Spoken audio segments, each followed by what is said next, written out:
কৃষ্ণ কৃষ্ণ শংকৰ গুৰু হৰিৰাম সাক্ষাৎকাৰ অনুষ্ঠানৰ এটো দ্বিতীয় খণ্ড প্ৰথম খণ্ড সাক্ষাৎকাৰ নম্বৰ 24ত আছে ইতিমধ্যে হয়তো আপোনালোকে দৰ্শন লাভ কৰিছে যদিও নাই কৰা তেন্তে হলে চাই ললে কিবা কৰা হ'ব আৰু লগতে তেতিয়া সংগতি এটা স্থাপন কৰাত ভাল হ'ব এতিয়া আমি যি দৰ্শন বিষয়ত চৰ্চা কৰি আছিলো তাৰ বিষয়ে আলোচনা কৰিবলৈ লৈছো পুনৰবাৰ আকৌ চিনাকি কৰি দিছো আজি আমাৰ মাজত এই সাক্ষাৎকাৰ অনুষ্ঠানৰ অতিথি হৈ আছে ডক্টৰ নৱপ্ৰসাদ নাথ ডাঙৰীয়া আৰু তেখেত প্ৰকাশ কৰিছে যে তেখেত নগাঁও বিশ্ববিদ্যালয়ৰ দৰ্শন বিভাগৰ অধ্যাপক তথা বিশ্ববিদ্যালয়ৰ উপপঞ্জীয়কৰ কাৰ্যভাৰ বহন কৰি আছে গতিকে তেখেতৰ সৈতে যিখিনি মূল্যৱান আলোচনা একদম সহজ ৰূপত যেনেকৈ তেখেতে প্ৰকাশ কৰিছে পৰৱৰ্তী কথাখিনি আমি তেনেকৈ প্ৰকাশ কৰা এটা প্ৰয়াস কৰোঁ গতিকে আমি অনুষ্ঠান ভাগৰ কাৰণে আগবাঢ়ো কৃষ্ণ যেহেতু দৰ্শনৰ কথা পাতি আছো হয় এজন বিখ্যাত দাৰ্শনিক আপুনি ভালকে জানে কাৰ্ল মাৰ্কস গতিকে কাৰ্ল মাৰ্কসে দৰ্শনৰ বিষয়ে আৰু ধৰ্মৰ বিষয়ে কিছু নিজৰ তেখেতৰ যিখিনি গৱেষণা আছে আৰু যেটো দেখা গৈছিল কাৰ্ল মাৰ্কসৰ কিন্তু যিখিনি দৰ্শনৰ ওপৰত মন্তব্য আছিল গৱেষণা আছিল কিন্তু বাস্তৱ জীৱনৰ লগত সংগতি থকা গতিকে সেই কাৰ্ল মাৰ্কসৰ সন্দৰ্ভত বা তেখেতে কোৱা মই এটো কোৱা নাই যে আপুনি কোৱা কাৰ্ল মাৰ্কসে কোৱা দৰ্শনৰ অকমান বিষয়ে কওকচোন চাওক এটা খুব সুন্দৰ প্ৰশ্ন এটো কাৰ্ল মাৰ্কস আমি জানো তেওঁ অলপ সমাজবাদী দাৰ্শনিক তেখেতে মানুহৰ যি ব্যৱহাৰিক জীৱনৰ সমস্যা সেই সমস্যাবিলাক সমাধান কৰিবৰ কাৰণে বা ব্যাখ্যা আগবঢ়াবৰ কাৰণে চেষ্টা কৰিছে আৰু তেখেতৰ বিখ্যাত এটা সূত্ৰ যেটো ডায়ালেক্টিক মেটেৰিয়েলিজম বুলি কয় ডায়ালেক্টিক মেটেৰিয়েলিজম দ্বৈত বস্তুবাদ যেটো তাত মাৰ্কসে এটা সুন্দৰ কথা কৈছে যে আমাৰ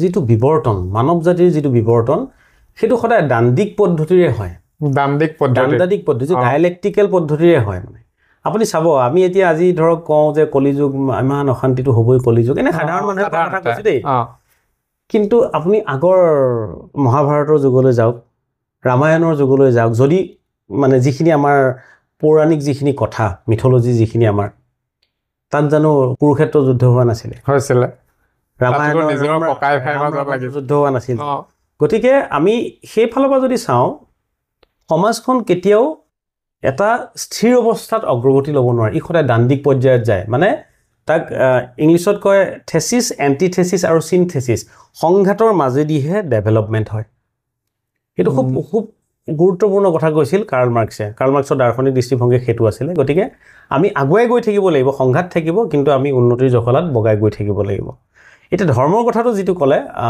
কাৰ্ল মাৰ্কস যেহেতু তেওঁ সমাজবাদী দাৰ্শনিক তেওঁ ব্যৱহাৰিক জীৱনৰ সমস্যাৰ লগত তেওঁ বেছি গুৰুত্ব প্ৰদান কৰে তেওঁ গতিকে নিশ্চিতভাৱে আমি অনুমান কৰিব পাৰো যে তেওঁ অতীন্দ্ৰিয় জগতখনক লৈ বেছি তেওঁ জড়িত নহব কাৰণ তেওঁ মানুহৰ ব্যৱহাৰিক জীৱনৰ ওপৰত বেছি গুৰুত্ব প্ৰদান কৰিছে কাৰ্ল মাৰ্কসৰ এটা খুব ইন্টাৰেষ্টিং এটা কথা আছে তেখেতে কোৱা যে তেওঁ ধৰ্ম সম্পৰ্কে এটা খুব বিখ্যাত তেওঁ কথা কৈছিল যে religion is the opium of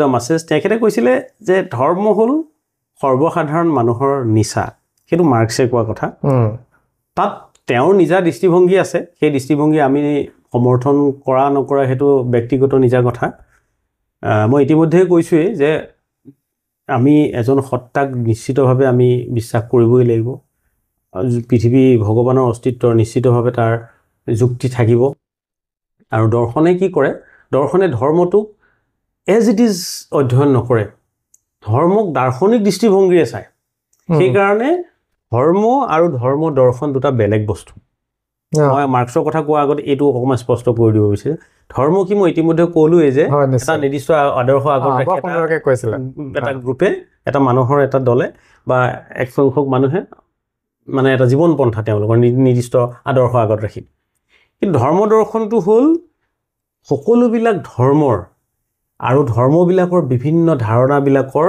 যুক্তিপূৰ্ণ আৰু বিজ্ঞানসন্মত অধ্যয়ন হল ধৰ্ম দৰ্শন ইংৰাজীত ফিলসফি অফ ৰিলিজন বুলি কোৱা হয় গতিকে ধৰ্মটো আমি জানোই কি ধৰ্ম দৰ্শন হল ধৰ্মক অধ্যয়ন কৰা এটা প্ৰক্ৰিয়া বিজ্ঞানসন্মত প্ৰক্ৰিয়া ধৰ্ম দৰ্শন ধৰ্মক অধ্যয়ন কৰা এটা বিজ্ঞানসন্মত প্ৰক্ৰিয়া গতিকে সেই ধৰ্ম দৰ্শনৰ পৰিসৰত আমি মাৰ্কসক আনিব পাৰো কাৰণ আগৰ চিন্তাবিদসকলে কি কৈছে, সমসাময়িক যিসকল চিন্তাবিদ তেওঁলোকে কি কৈছে আমি অধ্যয়ন কৰিব লাগিব।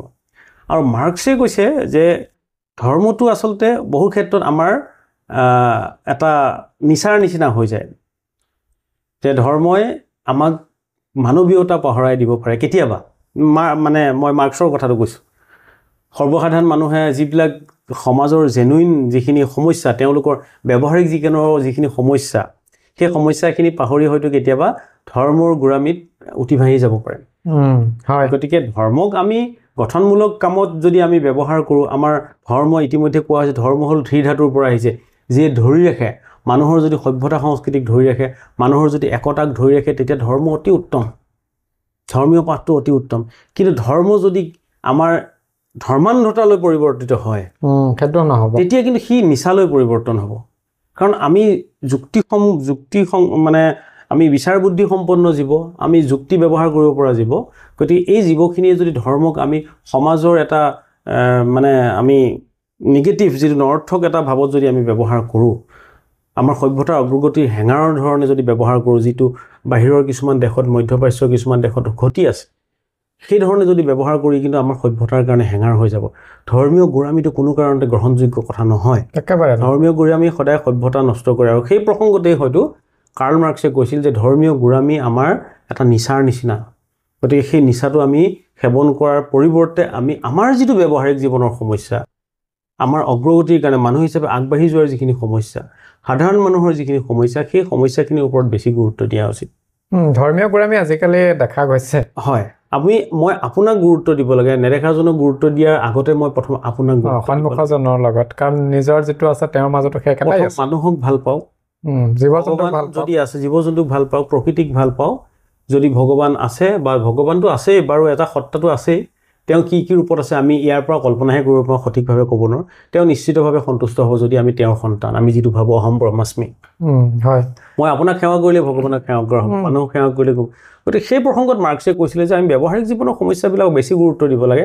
ধৰ্মান্ধতাই কিন্তু আমাৰ কাৰণে এটা নিচা হ'ব, যি নিচাই আমাৰ সভ্যতা ধ্বংস কৰিব পাৰে। সেইটো কাৰ্ল মাৰ্ক্সে কোৱা কথা, যিটো অতি গুৰুত্বপূৰ্ণ বুলি মই ভাবোঁ। আপুনি দৰ্শনৰ কাৰণে কাৰ্ল মাৰ্ক্সৰ প্ৰসংগটো আনিলে, কিন্তু অকল কাৰ্ল মাৰ্ক্সে কিন্তু এইটো কথা কোৱা নাই, অকল সীমাবদ্ধ নহয়। তাৰমানে মই গোটেইখিনি যদি চাগে আপুনি আনহে নালাগে আমাৰ অসমৰ কথাই যদি কয়, চন্দ্ৰকুমাৰ আগৰৱালাই কবিতাত লিখিত হৈছে মানুহেই দেৱ, মানুহেই সেৱ, মানুহবিধে একো নাই। গতিকে আৰু অন্যান্যটো যদি চাগে, কিন্তু এটা ধৰ্ম গোড়ামীৰ ভিতৰত উদাহৰণস্বৰূপে আমি যেনেকৈ প্ৰকৃতিক ভাল পাব লাগে, জীৱখিনিক ভাল পাব লাগে। জীৱৰ সৰু বৰ নাই, দৈহিক সৰু বৰতা আছে।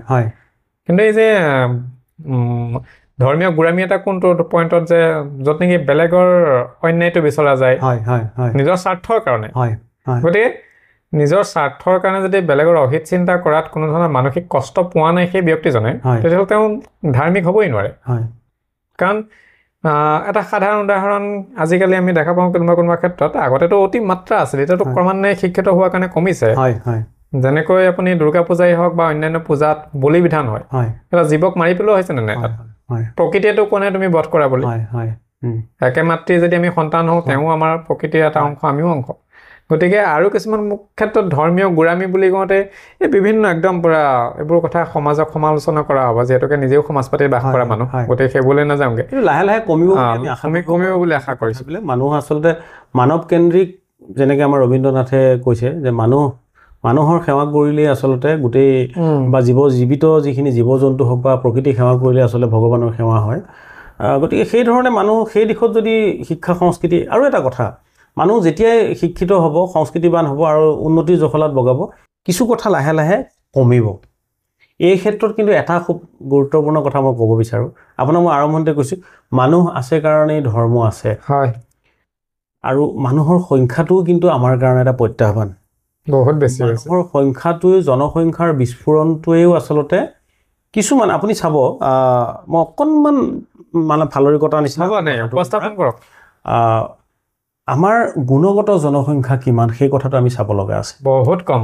কোৱালিটি পপুলেশ্যন যিটো আমি ইউৰোপীয়ান কাণ্ট্ৰিবিলাকত যদি চাওঁ, তেনেহ'লে তাত প্ৰত্যেকজন মানুহৰ কিবা নহয় কিবা এটা ব্যস্ততা আছে, কিবা এটা প্ৰডাক্টিভিটি আছে, কিবা এটা স্কিল আছে। কিন্তু আমাৰ দেশত বা আমাৰ ফালে চাওক আপুনি, কিমান জনসংখ্যা, সীমা সংখ্যা নোহোৱা জনসংখ্যা, পৃথিৱীৰ ভিতৰত বেছি আমাৰ ভাৰতবৰ্ষৰ কথা চাওক। এই জনসংখ্যাৰ প্ৰত্যেকজনে আমি দেশক বা সমাজখনক আমি অৰিহণা যোগাব পাৰিছোনে? আমি দিনটো যদি ভাবোঁ এজন মানুহে এজন ব্যক্তিয়ে গোটেই দিনটোত তেওঁ নিজৰ কাৰণে কি কৰিলে, সমাজখনৰ কাৰণে কি কৰিলে, জিলাখনৰ কাৰণে কি কৰিলে, ৰাজ্যখনৰ কাৰণে কি কৰিলে, দেশৰ কাৰণে কি কৰিলে, এটা দিনত আপুনি ভাবক। গতিকে আমাৰ গুণগত জনসংখ্যা লাগিব। গুণগত জনসংখ্যা কেতিয়া হ'ব? যেতিয়া জনসংখ্যা কমিব। ইমান এটা বিস্ফোৰিত জনসংখ্যাক কেতিয়াও কোনো চৰকাৰে বা কোনেও চম্ভালিব নোৱাৰে। আমি প্ৰথম নিজেই নিজক চম্ভালি জনসংখ্যাটো আমি হ্ৰাস কৰিব লাগিব। তাৰপিছত জনসংখ্যা মানে মানুহৰ লগত জড়িত ধৰ্মৰ নিচিনা কথা, এই কথাবিলাক আমি সুসংবদ্ধ বা আমি এটা প্ৰকৃত ৰাস্তাত আমি আনিব পাৰিম কথাখিনি। মানুহ যেতিয়া গুণগতভাৱে উন্নত হৈ যাব, সকলো সঠিক শিক্ষাৰে শিক্ষিত হ'ব, জনসংখ্যা যেতিয়া কমি যাব, তেতিয়াহ'লে মানুহৰ আনএমপ্লয়মেণ্টৰ নিচিনা, নিবনুৱাৰ নিচিনা সমস্যাও লাহে লাহে কমি আহিব আৰু তেওঁলোকে মানে সুস্থ চিন্তা কৰিব পৰা হ'ব। অপৰাধবিলাক কমি যাব। তেতিয়া মানুহে আচলতে এটা সঠিক দিশত আগবাঢ়িব পাৰিব যে কোনো কথাই আমাৰ উন্নতিত অন্তৰায় হ'ব নালাগে। সি লাগিল ধৰ্মই হওক, ধৰ্মীয় গোড়ামী হওক। ধৰ্মীয় গোড়ামীটো বেয়াই বাৰু, ক্ষতিকাৰক। এই জনসংখ্যা বিস্ফোৰণেও কিন্তু ধৰ্মীয় গোড়ামীত মই ভাবোঁ যিকোনো পোনপটীয়াভাৱে বা আওপকীয়াভাৱে এটা অৰিহণা যোগায়। কাৰণ ধৰ্ম মানুহৰ লগতহে জড়িত। বাকী জীৱ জন্তু এই কথাবিলাকৰ বিষয়ে হয়তো তেওঁলোকে নাজানে। তেওঁলোকে ধুনীয়াকৈ প্ৰকৃতিত আহিছে, প্ৰকৃতিৰ খাদ্য গ্ৰহণ কৰিছে, প্ৰকৃতিক অকণমানো অনিষ্ট কৰা নাই। ক'বলৈ গ'লেতো অনিষ্ট কৰা তেওঁলোকেহে আচল নিয়মত আছে। হয়, আমিতোতো নিজৰ গোড়ামীখিনিহে বেছিকৈ উপস্থাপন কৰিছোঁ আৰু প্ৰকৃতিক আমি ক্ষতি কৰিছোঁ আমাৰ নিজৰ স্বাৰ্থৰ কাৰণেই হওক। আজি দুখন দেশৰ মাজত ধৰ্ম মানে যি কাৰণতেই নহওক, ইণ্টাৰনেশ্যনেল পলিটিক্সৰ কাৰণে যিকোনো কাৰণতে দুখন দেশৰ মাজত যুদ্ধ বিগ্ৰহ হৈছে, বোমা বিস্ফোৰণ হৈছে বা তাত যদি ধৰ্মীয় মৌলবাদীও কিবা অৰিহণা যোগাইছে, আল্টিমেটলি আমি কি কৰিছোঁ? আমিতো পৃথিৱীখনকে ক্ষতি কৰিছোঁ। এখন দেশে আন এখন দেশৰ ওপৰত বোমা বিস্ফোৰণ কৰিছে, ক্ষতি কোন হৈছে? পৃথিৱী। ভীষ্ময়ে কুৰুক্ষেত্ৰত কোৱাৰ নিচিনা কথা যে ময়ে মাৰি আছোঁ, ময়ে মৰি আছোঁ। হয়, যিফালেই নমৰক আল্টিমেটলি কোন মৰিছে? পৃথিৱীখনেই মৰিছে। পৃথিৱীখনে মৰিছে। বোমা বিস্ফোৰণ হৈছে, পৃথিৱী এটা গ্ৰহহে, এটা কক্ষপথত ঘূৰি আছে। আপুনি ভাবকচোন কথাবিলাক। পৃথিৱী এটা কক্ষপথত ঘূৰি আছে আৰু আমি এখন গাড়ী 80 কিলোমিটাৰ বেগত ঘণ্টাত চলালেই বহুত স্পীড যোৱা বুলি ভাবোঁ।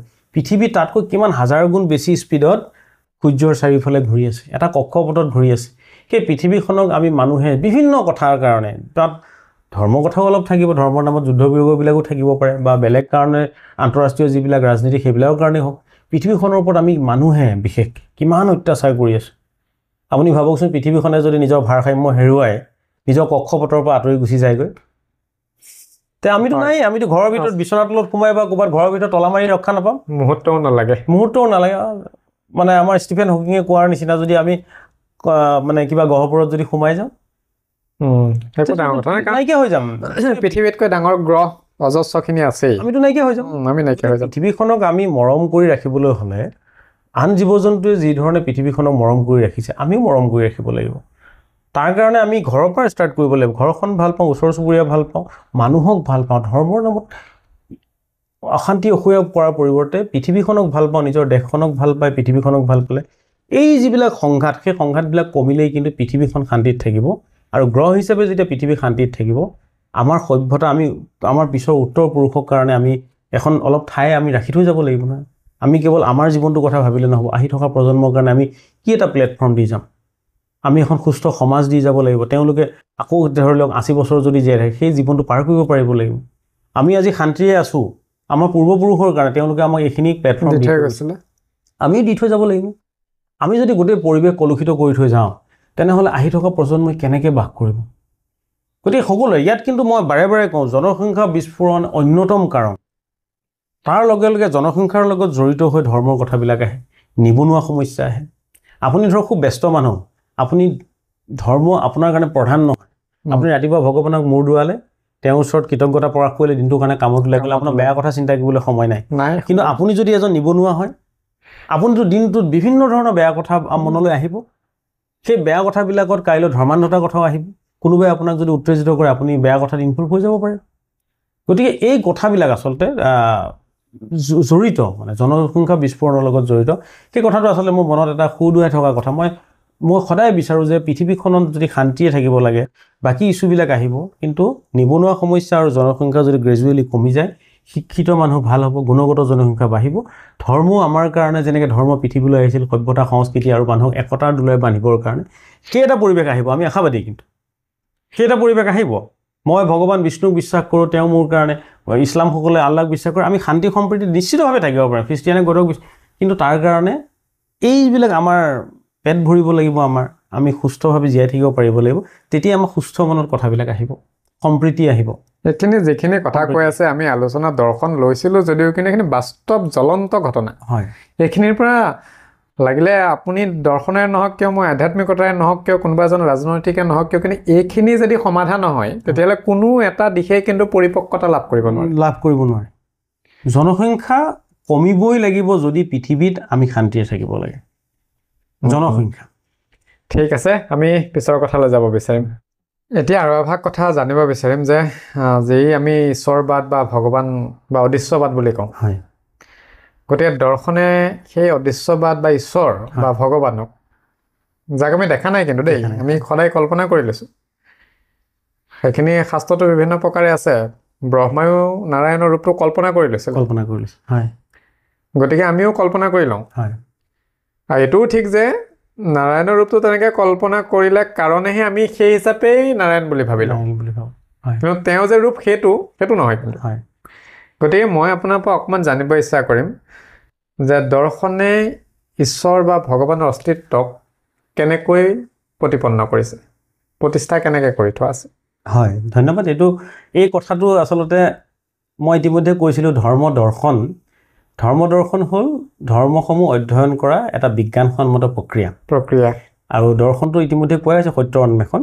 গতিকে আমি দাৰ্শনিক দৃষ্টিভংগীৰ পৰা যদি ভগৱানৰ কথা ক'ব লাগে তেনেহ'লে আমি যুক্তি সহকাৰে ক'ব লাগিব। সেই যুক্তিটো লাগে যে ভগৱান যে আছে, দৰ্শনত যুক্তি সহকাৰে প্ৰতিষ্ঠা কৰক যে সঁচাকৈ ভগৱান আছে, সহকাৰে ক'ব লাগিব। অন্ততঃ আমি প্ৰয়াস কৰিব লাগিব যুক্তি সহকাৰে ক'বলৈ। দৰ্শনে সেই কথাটো কয়, যদিও আমি ভগৱান একে আখৰে আছে নাই এই সম্পৰ্কীয় কথা আমি ক'ব নোৱাৰোঁ। দৰ্শনে কৈছে যে কিছুমান যুক্তি আছে, ধৰি লওক তাত্ত্বিক যুক্তি বুলি যিটো অন্টলজিকেল আৰ্গুমেণ্ট বুলি কোৱা হয়। তাৰপিছত আপোনাৰ কাৰ্যকাৰণ সম্পৰ্কীয় যুক্তি, কজেল আৰ্গুমেণ্ট বুলি এটা আছে। তাৰপিছত আপোনাৰ টেলিঅলজিকেল উদ্দেশ্যমূলক যুক্তি বুলি এটা আছে, আৰু এটা নৈতিক যুক্তি। আমি তাত্ত্বিক যুক্তিৰ পৰা যদি আৰম্ভ কৰোঁ, যিটো আপোনাৰ অন্টলজিকেল আৰ্গুমেণ্ট বুলি কোৱা হয়, তাত এছ.টি. আনচেলম বুলি এজন দাৰ্শনিক আছে। তেখেতে কৈছে যে আমাৰ মানুহবিলাকৰ মনত সদায় এটা সম্পূৰ্ণতাৰ ধাৰণা আছে। আমি কোনোবা এটা বস্তু ভাল, কোনোবাটোক বেয়া বুলি কওঁ, কোনোবাটোক ধুনীয়া, কোনোবাটোক কম ধুনীয়া কওঁ।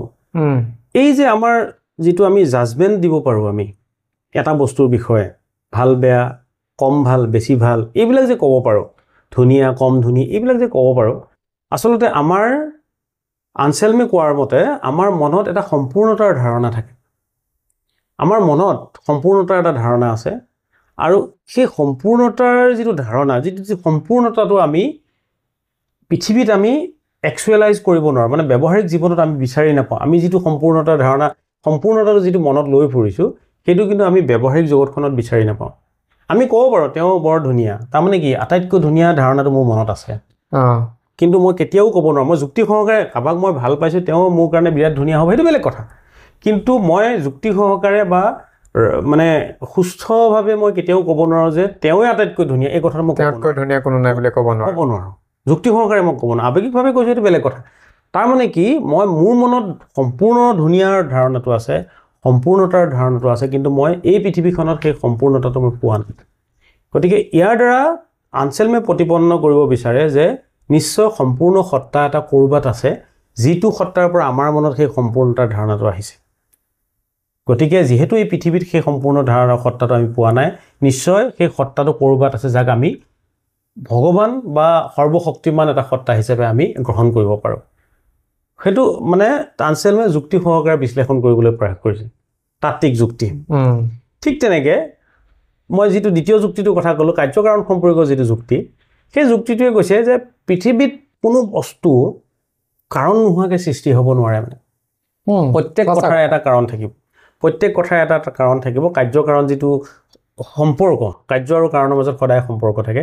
গতিকে কোনো কথাই সম্পৰ্ক মানে কিবা এটাৰ পৰাহে উৎপত্তি হয় সেইটো বুদ্ধ দৰ্শনে কৈছে দেই প্ৰতিত্ব সমুৎপাত বুলি কয় কিবা এটাৰ পৰাহে কিবা এটা উৎপত্তি হয় ঠিক তেনেকৈ আমি পৃথিৱীখনকো যদি আমি এটা সৃষ্টি বুলি লওঁ তেনেহ'লে পৃথিৱীখনৰ এটা কাৰণ থাকিব লাগিব আৰু সেই কাৰণটো পৃথিৱীৰ ভিতৰৰ কোনোবা শক্তিমান কোনোবা ব্যক্তি হ'ব নোৱাৰে কেতিয়াও আমেৰিকাৰ প্ৰেছিডেণ্ট হ'ব নোৱাৰে যদি আমি ধৰোঁ যে তেওঁ এটা সৰ্বশক্তিমান এটা অৱস্থাত আছে পৃথিৱীৰ ভিতৰত আমি ক'ব নোৱাৰোঁ তাৰমানে কি এনেকুৱা এটা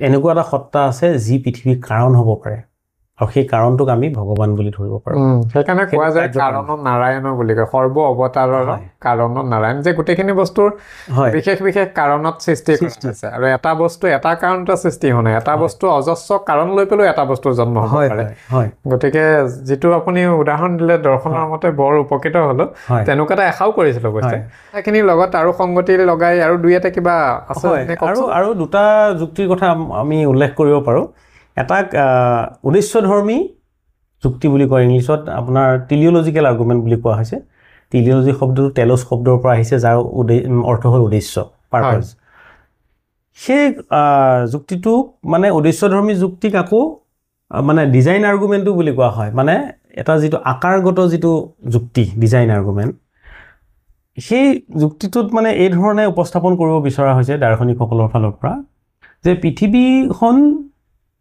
এনেই সৃষ্টি হোৱা নাই নিশ্চিতভাৱে কিবা এটা উদ্দেশ্যত সৃষ্টি হৈছে বা পৃথিৱীত মানুহ আহা বা এনেকুৱা প্ৰত্যেক কথাৰ এটা উদ্দেশ্য থাকে প্ৰত্যেক কথাৰ অন্তৰালত এটা উদ্দেশ্য থাকে উদ্দেশ্য নোহোৱাকৈ কোনো কথা সৃষ্টি হোৱা নাই সেইধৰণে যদি ভাবোঁ আমি উদ্দেশ্য আছে বুলি যদি ভাবোঁ তেনেহ'লে উদ্দেশ্য কৰ্তা এজনো থাকিব গতিকে পৃথিৱী এনেকুৱা এটা গ্ৰহ বা বিশ্বব্ৰহ্মাণ্ডখন সৃষ্টিত আৰু যদি এটা উদ্দেশ্য থকা বুলি ভাবোঁ আমাৰ ধৰ্মই যেনেকৈ কৈ আছে যে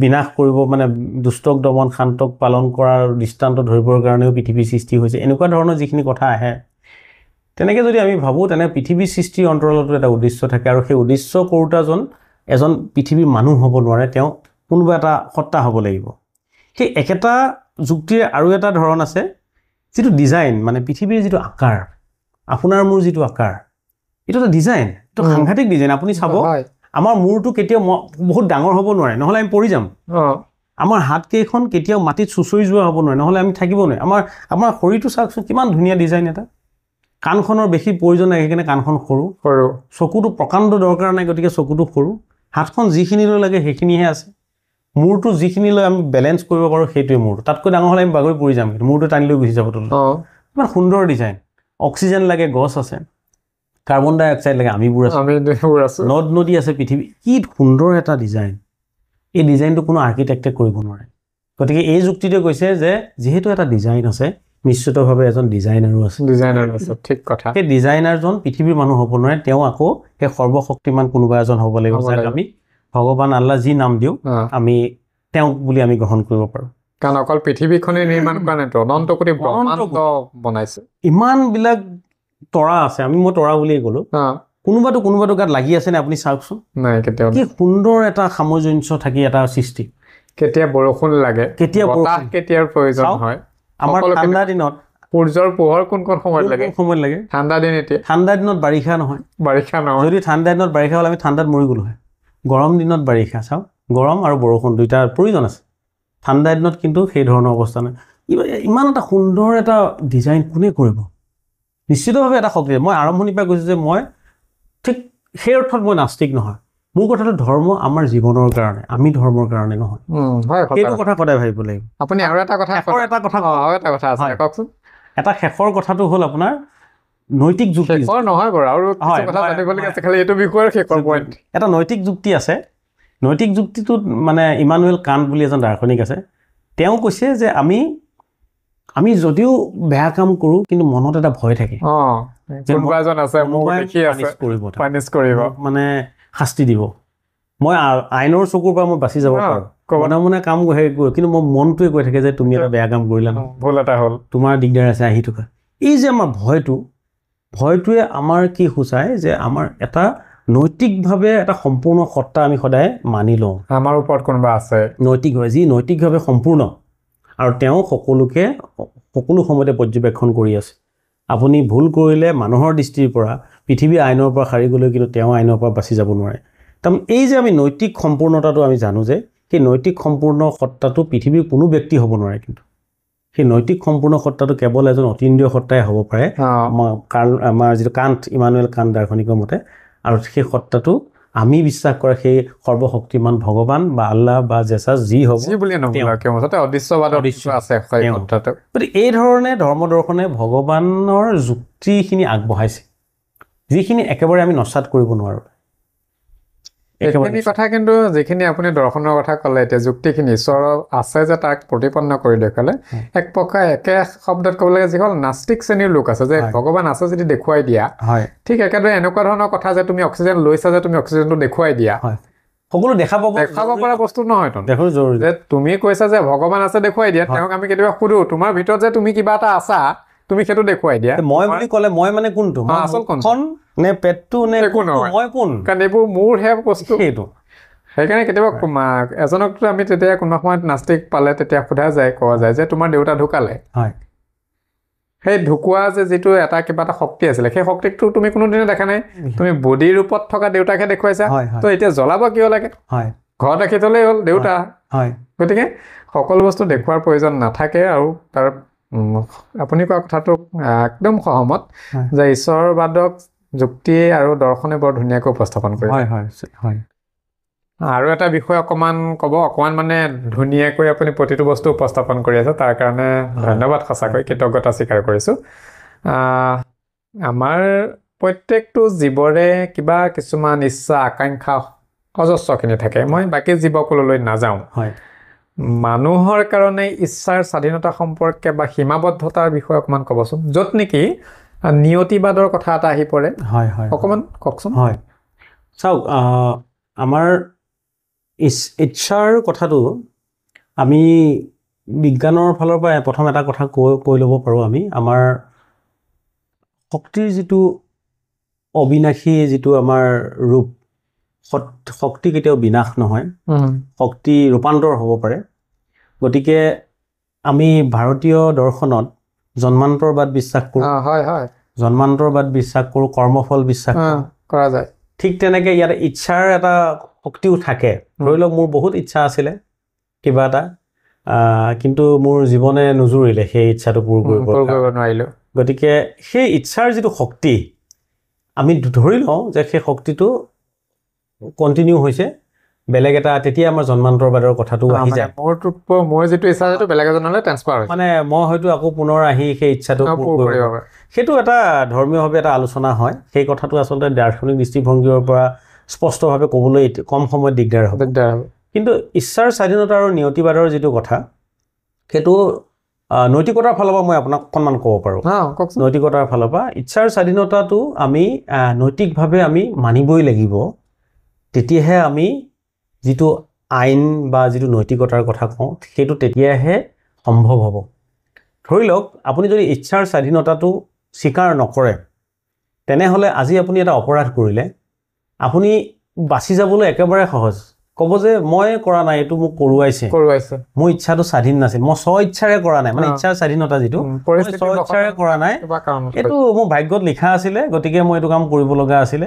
নিয়তিবাদৰ যিটো কথা যে নিয়তিয়ে কৰাইছে, গতিকে মইনো কোন, আৰু মইতো কোনোৱেই নহয়, আচলতে মোক কৰোৱা হৈছে গতিকে কৰিলোঁ, তাৰমানে এইটো আপুনি বেয়া কাম এটা কৰি তাৰ কাৰণে শাস্তি নাপাব নেকি? যদি আমি নিয়তিবাদটো সম্পূৰ্ণভাৱে গ্ৰহণ কৰি ইচ্ছাৰ স্বাধীনতাটো আমি আওকাণ কৰোঁ, তেনেহ'লে আমাৰ যিটো নৈতিকতা বা যিটো শাস্তি দিয়াৰ ব্যৱস্থা, সমাজৰ যিটো আইন শৃংখলা বৰ্তাই ৰাখিবৰ কাৰণে যিটো আমাৰ আইনৰ ব্যৱস্থা, সেইটো সম্ভৱ হৈ নুঠিব।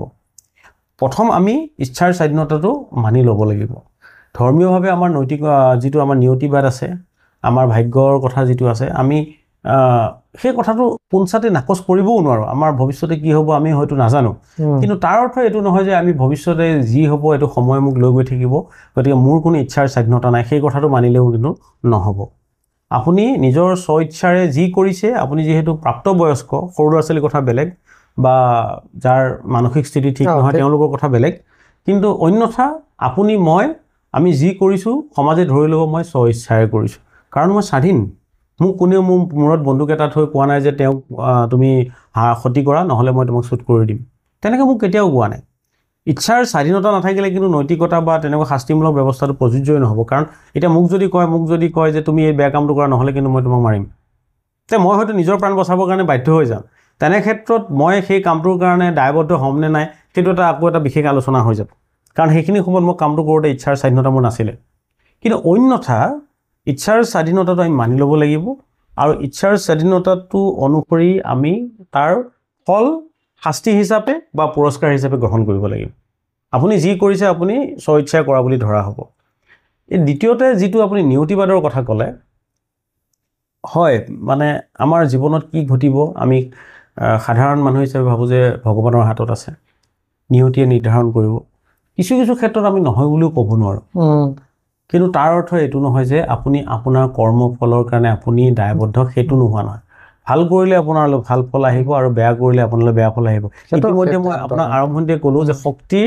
বিনাশ নহয় আপুনি যদি ভাল কাম কৰি এটা শক্তি উলিয়াই দিছে নিউটনৰ যিটো তৃতীয় গতিসূত্ৰ যে সকলো ক্ৰিয়াৰে সমমুখী প্ৰতিক্ৰিয়া আছে আপুনি যদি ভাল কৰ্ম এটা আপুনি শক্তি এটা উলিয়াই দিছে সেই ভাল শক্তিটো ভাল ফল আপোনালৈ আহিব বেয়া শক্তি এটা যদি উলিয়াই দিছে সেই বেয়া শক্তিটো বেয়া ফলটো আপোনালৈ আহিব সেইটো আমি বিজ্ঞানৰ ফালৰ পৰা আমি প্ৰতিষ্ঠা কৰিব পাৰোঁ গতিকে নিয়তিবাদ নিশ্চিতভাৱে নিয়তিৰ কথাটো আহিব যিহেতু আমি সেই কথাটো সম্পূৰ্ণভাৱে আজিলৈকে আৱিষ্কাৰ কৰিব পৰা নাই যিহেতু আমি ভৱিষ্যত দেখা নাই ভৱিষ্যত দ্ৰষ্টা নহয় গতিকে মই নিয়তিবাদৰ কথাটো ব্যক্তিগতভাৱে নস্যাৎ কৰিব নোৱাৰোঁ কিন্তু মই ভাবোঁ যে আপোনাৰ ইচ্ছাৰ স্বাধীনতাই বহুতখিনি কথা আপুনি পৰিৱৰ্তন কৰিব পাৰে আপুনি আগুৱাই যাব পাৰে ইচ্ছাৰ স্বাধীনতা যদি আমি বিশ্বাস নকৰোঁ আমি যদি সকলো ভগৱানে জানে বা ভগৱানে কৰে বুলি ভাবোঁ তেতিয়াহ'লে আমি আগুৱাবই নোৱাৰিম আমি কৰ্ম সংস্কৃতি আমাৰ নাইকিয়াই হ'ব আৰু ভগৱত গীতা আপুনি মোতকৈ বেছি জানিব ভগৱত গীতাৰ যিখিনি কথা যিখিনি আমি অধ্যয়ন কৰি পাৰিছোঁ তৃতীয় খণ্ডৰ কথাই কওঁ নিষ্কাম কৰ্মৰ কথা কৈছে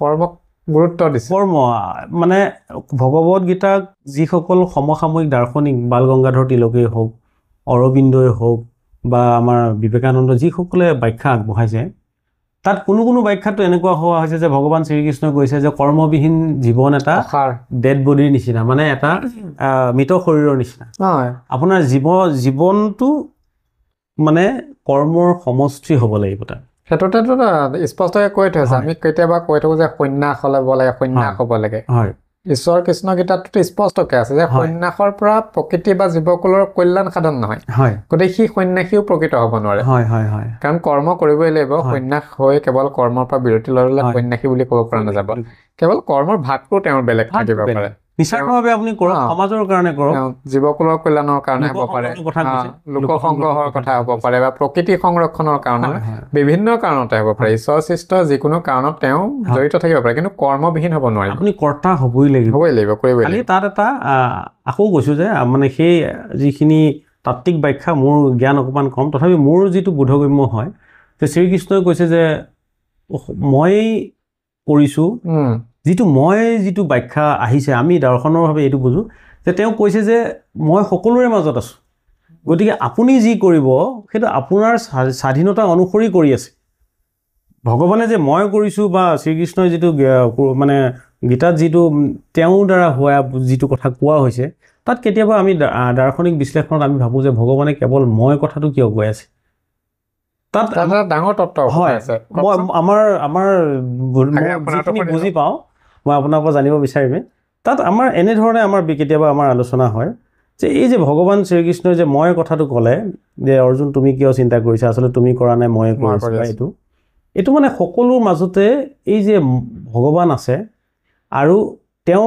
অস্তিত্বটোৰ দ্বাৰা আপুনি স্বাধীন গতিকে আপুনি কামটো কৰিব পাৰে আপুনি নিজৰ ইচ্ছামতেই কামটো কৰিব পাৰে নিজৰ ইচ্ছা অনুসৰি কৰিব পাৰে আপুনি ভগৱানৰ অংশ গতিকে আপোনাৰ ইচ্ছাও স্বাধীন সেই স্বাধীনতা অনুসৰি আপুনি কামটো কৰিছে গতিকে ফলৰ কথাটো বাদ দিয়ক কিন্তু আপুনি সেই কৰ্মটোৰ কাৰণে আপুনি স্বাধীন সেই ক্ষেত্ৰত আমি ইচ্ছা আমাৰ যিটো আপুনি নিজৰ ইচ্ছাৰ স্বাধীনতাৰ কথা ক'লে সেই ফালৰ পৰাও কিন্তু আমাক ভগৱানে নিয়ন্ত্ৰণ কৰিছে সেই ধৰণে আমি বুজিব নালাগে মই ভাবোঁ ভগৱান তেওঁ সকলোতে বিৰাজমান মোৰ মাজতো বিৰাজমান আপোনাৰ মাজতো বিৰাজমান গতিকে আপুনি নিজৰ ইচ্ছা অনুসৰি কামটো কৰিছে ফলৰ কথাটো বাদ দিয়ক কিন্তু এই ক্ষেত্ৰতো মই ভাবোঁ আপোনাৰ ইচ্ছাটো স্বাধীন আপোনাক কেতিয়াও ভগৱানে কণ্ট্ৰোল কৰি কামটো কৰিবৰ কাৰণে আপোনাক মানে বাধ্য কৰোৱা নাই আপুনিয়ে স্বাধীন তেওঁ আপোনাৰ মাজত আছে সেই তেওঁ অংশ হিচাপে আপুনি স্বাধীন আপুনি তেওঁৰ পৰমাত্মা, আপুনি জীৱাত্মা হিচাপে আপুনি স্বাধীন, আৰু সেই জীৱাত্মা হিচাপে আপুনি নিজৰ কৰ্মটো কৰিবৰ কাৰণে আপুনি স্বাধীন। এইটো বৰ ধুনীয়া যুক্তি আছে। আপুনি মই এষাৰ কথাতে যদি কওঁগে যিটো কৰ্মবন্ধন বুলি কয়, হয়, জীৱটোৱে দেহটোত সোমাই আছে, জীৱটোৱে পূৰ্বতে কৰি থকা বা বৰ্তমান কৰি থকা কৰ্মখিনিৰ মানে বাধ্যত পৰি এইটো দেহত আছে। হয় হয় হয়, কাৰণ কি কৰ্মবন্ধন হৈ আছে। হয় হয়, আৰু এইটো দেহত যে আজি মোক পবিত্ৰ বৰা বুলি চিনি পায়, আপোনাক আপুনি বুলি চিনি পায়, প্ৰথমতে যে এই আকৃতিটো আহিছে, এই আকৃতিটোৰ কাৰণে কিন্তু দায়িত্বশীল আমি নিজে। হয় হয় হয়, এনেকুৱাও আছে যে যদি মই ৰূপক বাসনা কৰিব নাজানো, ৰূপক যদি মই ধাৰণ কৰিব নোৱাৰো, তেতিয়াহ'লে মই ৰূপৰ সমযোগী হ'ব নোৱাৰো। ঠিক একেদৰে মই যদি গুণক মৰ্যাদা দিব নোৱাৰো, গুণ কি মই বুজি নাপাওঁ, তেতিয়াহ'লে মই গুণী হ'ব নোৱাৰো। ঠিক একেদৰে মই যদি ভালকে খাব নাজানো, তেতিয়াহ'লে মই খোৱাৰ যোগ্যতাখিনি মোৰ নাই। ঠিক একেদৰে কৰ্মবন্ধনটো সেইটোৱে, যিটো আপুনি গীতাৰ কথা প্ৰসংগক্ৰমে আনিলে, তাত মই এটা শব্দ যদি সংযোগ কৰিব বিচাৰে, মই সংযোগ কৰিব নালাগে। মই আপোনাৰ পৰা জানিম বুলিয়ে বহিছো, মই জানিব লগা আছে যে গীতাতে সেইটোৱে কৈছে যে তুমি যিটো কৰ্ম কৰিছা সেইটো তোমাৰ প্ৰাৰব্ধ। প্ৰাৰব্ধ মানে কি? যে তুমি পূৰ্বতে কৰি থৈছা, প্ৰাৰব্ধ কৰ্ম। হয়, পূৰ্বতে কৰি থৈছা তুমি, আৰু তুমি তেনেকুৱা বাসনা ৰাখিছা, তুমি তাৰ কাৰণে যোগ্য, আৰু সেইকাৰণে তুমি কৰিছা। আজি যদি তুমি চুৰ কৰিছা, চুৰটো এটা বিদ্যা। হয়, যদি বিদ্যাটো নাথাকে সি ধৰা পৰি মৰিব। গতিকে অধৰ্ম যে কৰিছা, তুমি অধৰ্মৰ সেই গ্ৰাসত বশীভূত হৈ আছা, আৰু সেইকাৰণে দুৰ্যোধনৰ পৰা আদি কৰি বাকীসকল অধৰ্মী হ'ল। গতিকে অৰ্জুনকো সেইটোৱে কৈছে তুমি ইয়াৰ যোগ্য। তুমি তেওঁলোকক যে বধ কৰিছা সেইটো কাৰণে দুখটো কৰিব নালাগে। তুমি পূৰ্বতে কৰ্মবন্ধনত থাকি সত্যক প্ৰতিষ্ঠা কৰাৰ কাৰণেই তুমি আজি সত্য পক্ষত আছা, তাৰ কাৰণেহে মই সহায় হৈছো। জীৱটোৰ ভিতৰত যে এইবুলি শ্ৰীকৃষ্ণই কিন্তু অৰ্জুনক এইবুলি কোনোবাৰে কোৱা নাই যে তুমি এইখিনি যে কৰিবা, ইয়াৰ পৰা তুমি নুভুগিবা বুলি কোৱা নাই। কিন্তু কোৱা নাই, নাই কোৱা। সেই ক্ষেত্ৰতে স্বাধীনতাৰ কথাটো সেইটোৱে আছে যে তুমি এইখিনি যে কৰিবা, এতিয়া বধ কৰিবা, কিবা কৰিবা, কিবা তুমি নুভুগিবা বুলি ক'তো কোৱা নাই। কেৱল এইটোহে কৈছে যে তুমি সমস্তখিনি কৰি পেলাই মোক সমৰ্পণ কৰি দিয়া, মই কেৱল তোমাৰ ট্ৰেজেডিটো মই ৰিলিফ দিম। ৰিলিজ স্বৰ্গযাত্ৰাৰ যিটো কথা তাতে আমি গম পাওঁ, তেওঁলোকে কৰ্মফল অনুসৰি সেই ধৰণে যাব লগা হ'ল, যে সেইবুলিতো কোৱা নাই। খালি এইটোহে কৈছে যে আমাৰ দেহত কষ্টটো আছে, কেৱল যেনেকে আমাক এনেষ্টেচিয়া দিছে, কষ্টটোৰ পৰা আমি লাঘৱ পাইছো, কষ্টটো দূৰ হোৱা নাই। কিন্তু মানসিক উত্তৰণটো ঘটাই পেলাই সেইটোৱে গীতাৰ মূল দৰ্শন, যে কৰ্মবন্ধনত থাকিবই লাগিব জীৱ। গতিকে মোৰ আৰু মন্তব্য থাকিব নালাগে বাৰু, পিছলে সুন্দৰ কথা এইখিনি। হয়, আৰু এটা কথা অকমান চমুকে হলেও কওক, যে আমি বিস্তৃত ৰূপত পাছত পাতিম বাৰু, হ'লেও এতিয়া সংক্ষিপ্ত ৰূপত আপুনি আমাক কওক যে বেদান্ত দৰ্শনৰ বিষয়ে অকমান, বেদৰ অন্ত বেদান্ত। গতিকে দৰ্শনে এই বেদান্ত দৰ্শনৰ মানে বেদান্তৰ সম্পৰ্কে কি বুলি কয়? চাওক, বেদান্ত দৰ্শন আচলতে ভাৰতীয় দৰ্শনৰ আমি যদি কওঁ একদম বেকবোন, মানে আধাৰ। বাহ, সুন্দৰ। আধাৰ মানে আমি এতিয়া দৰ্শনত এনেই আমি সাধাৰণ ভাষাত আস্তিক আৰু নাস্তিক কোনসকল, যিয়ে ভগৱানক বিশ্বাস কৰে তেওঁ আস্তিক, নকৰাজন নাস্তিক। কিন্তু দৰ্শনে সেই ধৰণে ব্যাখ্যা আগবঢ়োৱা নাই। কিয় আগবঢ়োৱা নাই? কাৰণ দৰ্শন হ'ল, আপোনাক ইতিমধ্যে কোৱা হৈছে, দৰ্শন সত্যৰ অন্বেষণ, যুক্তিৰ ওপৰত প্ৰতিষ্ঠিত। গতিকে আমি যুক্তিৰ ওপৰত একে আশাৰ ভগৱান আছে বুলি আমি কৈ দিব নোৱাৰো। গতিকে এতিয়া ভাৰতীয় দৰ্শনতো আস্তিক আৰু নাস্তিক সম্প্ৰদায় আছে। আস্তিক নাস্তিক ভগৱানৰ ওপৰত ভিত্তি কৰি যদি ভাৰতীয় সম্প্ৰদায়বিলাক বিভাজন হয়, তেনেহ'লে আমাৰ মূল গুৰিতে আমি এটা আৱেগিক বিষয় আমি ধৰি লোৱা হ'ব, ভগৱানৰ অস্তিত্বটো। সেইকাৰণে ভাৰতীয় দাৰ্শনিকসকলে কি কৰিলে, যে আস্তিক আমি ভগৱানক বিশ্বাসীসকলক আস্তিক বুলি কোৱাৰ পৰিৱৰ্তে বেদক যিয়ে বিশ্বাস কৰে তেওঁলোক আস্তিক, আৰু বেদক যিয়ে বিশ্বাস নকৰে তেওঁলোক নাস্তিক। এইটো দাৰ্শনিক পৰম্পৰাগত। গতিকে দাৰ্শনিকে কেতিয়াও ভগৱান বিশ্বাসীসকলক আস্তিক বুলি নকয়, বেদ বিশ্বাসীসকল আস্তিক, আৰু বেদৰ কৰ্তৃত্ব যিয়ে মানি চলা নাই তেওঁলোক নাস্তিক। গতিকে এই ক্ষেত্ৰত আমাৰ নাস্তিক দৰ্শন আছে, আপুনি জানিবই, বৌদ্ধ দৰ্শন, জৈন দৰ্শন আৰু চাৰবাগ। এই তিনিটা দৰ্শনক নাস্তিক দৰ্শন বুলি কোৱা হয়। এতিয়া বৌদ্ধ দৰ্শনে নিশ্চিতভাৱে বুদ্ধদেৱে নিজৰ দাৰ্শনিক মতবাদত প্ৰতিষ্ঠা কৰিছে, মহাবীৰে ঠিক তেনেকৈ জৈন ধৰ্ম প্ৰতিষ্ঠা কৰিছে।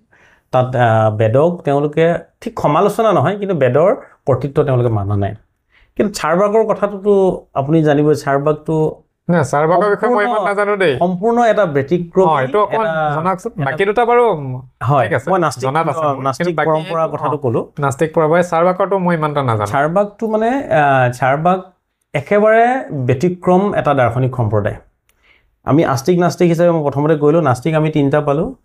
ইতিমধ্যে মই ক'লোৱে আপোনাৰ বৌদ্ধ দৰ্শন, জৈন দৰ্শন আৰু চাৰবাগ। আৰু আস্তিকসকলৰ ভিতৰত সাংখ্য দৰ্শন, যোগ দৰ্শন, মীমাংসা দৰ্শন, বেদান্ত দৰ্শন, ন্যায় দৰ্শন আৰু বৈশেষিক দৰ্শন, ছটা সম্প্ৰদায়।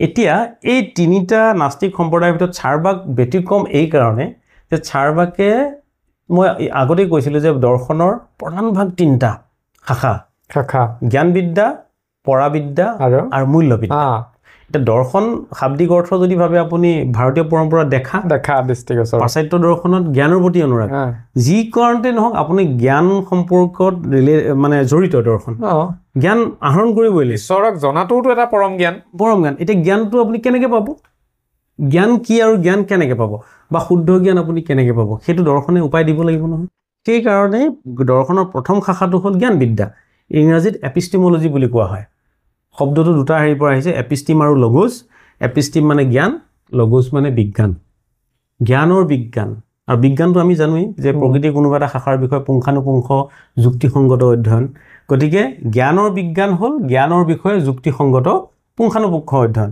আৰু দৰ্শনে সেই জ্ঞানবিদ্যাটো সদায় এটা প্ৰধান ইম্পৰ্টেণ্ট শাখা হিচাপে ৰাখে আৰু দ্বিতীয় শাখাটো হ'ল পৰাবিদ্যা বা যিটো অধিবিদ্যা বুলি কওঁ অতীন্দ্ৰিয় জগতৰ বিষয়ে আৰু তৃতীয়টো হ'ল মূল্যবিদ্যা মানে মানুহ হিচাপে আমি কেনেকৈ জীয়াই থাকিব লাগে মানুহৰ মূল্যবোধ লৈ আমি কেনেকৈ জীয়াই থাকিব লাগে বহু ক্ষেত্ৰত আপুনি দেখিব মই অকণমান আকৌ বহু ক্ষেত্ৰত আপুনি দেখিব এজন IAS অফিচাৰ আমাৰ এতিয়া সৰু ল'ৰা ছোৱালীক আমি ডাঙৰ কৰিছোঁ ডক্টৰ হ'বা ইঞ্জিনিয়াৰ হ'বা IAS অফিচাৰ হ'বা বা শিক্ষক হ'বা এনেকুৱা সেইখিনি শিক্ষাৰ্থীৰ লগত মই এদিন বহিম বাৰু এইটো লক্ষ্য আজি এইখিনি কথা আলোচনা লক্ষ্যটো হোৱাৰ পিছত আপুনি চাব যে IAS অফিচাৰ এজনে ছুইচাইড কৰিলে কিয় তেওঁ জীৱনত কি পাবলৈ বাকী আছিল যিটো কাৰণে তেওঁ ছুইচাইড কৰিলে তাৰমানে তেওঁ জীৱনত তত্ত্ব বুজি নাপালে নিজেই বুজি পোৱা নাই জীৱনত কি বিচাৰিছিলে আচলতে ঠিকেইতো এজন ছুইচাইড হয়তো কিবা মানসিক কিবা থাকিব পাৰে সেইটো নাজানো কিবা থাকিব পাৰে নাজানো কিন্তু আমি আপাতৰ দৃষ্টিত যদি চাওঁ তেওঁ ছুইচাইড কৰিব লগা নাছিলে নহয় কোনোবা এটা সৰু সংঘাতৰ কাৰণে তেওঁ ছুইচাইড কিয় কৰিব নোৱাৰে কাৰণ তেওঁ ডাঙৰ হোৱাত গোটেই মাক দেউতাকৰ পৰা সমাজখনৰ পৰা দেশখনৰ সকলো আশা আকাংক্ষা আছে তেওঁৰ ওপৰত ইনভেষ্টমেণ্ট আছে আজি এটা ছাত্ৰ পঢ়ি আছে চৰকাৰৰ ধন তাত আছে মাক দেউতাকৰ পৰিশ্ৰম আছে কাইলৈ এটা সৰু সংঘাত পালে তেওঁ ছুইচাইড কৰিব নেকি নোৱাৰিব নহয় তেওঁ দায়বদ্ধতা আছে তেওঁ নিজৰ কাৰণে জীয়াই থকা নাই তেওঁ দেশখনৰ প্ৰতি কৰিব লগা আছে সমাজৰ প্ৰতি কৰিব লগা আছে মাক দেউতাকৰ প্ৰতি পৰিয়ালটোৰ প্ৰতি কৰিব লগা আছে গতিকে তেওঁ জীৱনটো কি বুজিলে আমিতো এনেও মৰিম কিয় ইমান দৌৰাদৌৰি যিখিনি কৰিছোঁ সেইখিনি সমাজৰ কাৰণে ৰিটাৰ্ণ দিব লাগিব নহয় আমি গতিকে এই ধৰণৰ বুজিবৰ কাৰণে কিন্তু মূল্যবোধৰ জ্ঞান লাগিব যিটো দৰ্শনে দিয়ে গতিকে এই তিনিটা শাখাৰ কথা এইখিনি মই ক'লোঁ এতিয়া মই চাৰবাকৰ কথা আপুনি সুধিছে চাৰবাকৰ যিটো জ্ঞানবিদ্যা চাৰবাকে জ্ঞানবিদ্যাত কৈছে যে আমি জ্ঞান কেনেকৈ আহৰণ কৰোঁ প্ৰত্যেক দাৰ্শনিক সম্প্ৰদায়ে কৈছে দেই জ্ঞান কেনেকৈ আহৰণ কৰোঁ কিছুমানে কৈছে প্ৰত্যক্ষৰ দ্বাৰা কিছুমানে কৈছে অনুমানৰ দ্বাৰা কিছুমানে কৈছে উপমানৰ দ্বাৰা কিছুমানে কৈছে শব্দৰ দ্বাৰা এনেকৈ আছে আৰু আছে চাৰবাকে একমাত্ৰ ভাৰতীয় পৰম্পৰাত এটা দৰ্শন যিয়ে কৈছে কেৱল মাত্ৰ আমাক প্ৰত্যক্ষহে জ্ঞান দিব পাৰে অথচ বুদ্ধ দৰ্শন যদি চায় ন্যায় দৰ্শন যদি চায় তেওঁলোকে প্ৰত্যক্ষৰ উপৰিও অনুমানৰ দ্বাৰা আমি জ্ঞান আহৰণ কৰিব পাৰোঁ বাহিৰত আমি শব্দ শুনি আছোঁ তাৰমানে অনুমান কৰিলে এইটো শব্দ বেলেগৰ নহয় বৰষুণৰ শব্দ বৰষুণৰ জ্ঞান মই অনুমানৰ দ্বাৰা পাই গ'লোঁ সিও এটা জ্ঞান বৈধ জ্ঞান কিন্তু চাৰবাকে কৈছে নহয় যেতিয়ালৈকে আপুনি 5টা ইন্দ্ৰিয়ৰ সংযোগ নহয় প্ৰত্যক্ষ মানে অকল চকুৰে দেখা নহয় আমাৰ 5টা যি জ্ঞান ইন্দ্ৰিয় সেই জ্ঞান ইন্দ্ৰিয়ৰ লগত সংযোগ যেতিয়া হ'ব তেতিয়াহে আপুনি জ্ঞান পাব অন্যথা কোনো মাধ্যমেই যুক্তিসংগত নহয় যেনে অনুমান বা এইবিলাক নহয় এতিয়া তাত কথাটো ক'ত চাৰবাকৰ কথা সোধাৰ কাৰণে আপোনাক কৈছোঁ যদি কেৱল যদি কেৱল প্ৰত্যক্ষহে জ্ঞান দিব পাৰে তেতিয়াহ'লে অতীন্দ্ৰিয় জগতখন নাইকিয়া হৈ গ'ল নহয় চাৰবাকৰ প্ৰত্যক্ষ যদি জ্ঞান দিব পাৰে তেতিয়াহ'লে পৃথিৱীত থকা প্ৰত্যেকজন অন্ধই মহামূৰ্খ হ'লহেঁতেন হয় আৰু প্ৰত্যক্ষই চাৰবাকে কৈছে আমাক প্ৰত্যক্ষই জ্ঞান দিব প্ৰকৃত বাকী জ্ঞানবিলাক বৈধ নহয় বা বাকী জ্ঞানবিলাকো তাৰ যুক্তি আছে কিন্তু চাৰবাকে কোৱা চাৰবাকৰ প্ৰণেতা বৃহস্পতি তেওঁৰ প্ৰতি মই সন্মান জনাই কওঁ যে তাৰ যুক্তি আছে তেওঁলোকে প্ৰত্যক্ষৰ দ্বাৰা জ্ঞান আহৰণ কৰিব পাৰি সেই সূত্ৰতে তেওঁলোকে কেতিয়াও আত্মা বিশ্বাস কৰা নাই নোৱাৰে কাৰণ আত্মাটো প্ৰত্যক্ষৰ দ্বাৰা দেখাই নাপায় তেওঁ অতীন্দ্ৰিয় জগত মই ভগৱান বা এইসকলৰ এই গোটেই কথাবিলাক চাৰবাকত আলোচনা হোৱা নাই চাৰবাকে কৈছে যে যিখন জগত আপোনাৰ চকুৰ আগত আছে সেইখনেই তোমাৰ কাৰণে পৰম জগত আত্মা কি তেওঁলোকে কৈছে চৈতন্যময় শৰীৰে আত্মা তাতকৈ বেলেগ আপুনি যিহেতু দেখা নাই প্ৰতিষ্ঠা কৰিব নোৱাৰে সেইটো চাৰবাক দৰ্শনৰ মানে যুক্তি আৰু তেওঁলোকে কৈছে অনুমান কিয় বৈধ নহয় কাৰণ তেওঁলোকে কৈছে যে অনুমান আমি যদি গৈ থাকোঁ অনুমানৰ প্ৰক্ৰিয়ালৈ গৈ আপুনি দেখিব অনুমান কিন্তু প্ৰত্যক্ষৰ ওপৰতে নিৰ্ভৰশীল আপুনি শব্দ এতিয়া যে এইমাত্ৰ ক'লে বাহিৰত শব্দ শুনি আছোঁ আপুনি অনুমান কৰিলে বৰষুণ পৰিছে কেনেকৈ গম পালে আপুনি পূৰ্ব জ্ঞান আছে পূৰ্বতে আপুনি প্ৰত্যক্ষৰ দ্বাৰাহে দেখিছিলে এই শব্দটো বৰষুণৰ শব্দ বুলি তাৰমানে চাৰ্বাকে ক'ব খোজে যে অনুমানো ইনডাইৰেক্টলি প্ৰত্যক্ষৰ ওপৰতে নিৰ্ভৰশীল গতিকে অনুমানো কিয় আমি এটা স্বাধীন মাধ্যম হিচাপে ধৰি লওঁ তাতকৈ প্ৰত্যক্ষকে ধৰোঁ আমি চাৰ্বাকৰ যুক্তি গতিকে চাৰ্বাকে যিহেতু জ্ঞানবিদ্যাত কেৱল প্ৰত্যক্ষক মাধ্যম হিচাপে লৈছে গতিকে তেওঁলোকে সাধাৰণতে কোনো অতীন্দ্ৰিয় সত্তা বিশ্বাস কৰা নাই সেইকাৰণে চাৰ্বাক ব্যতিক্ৰম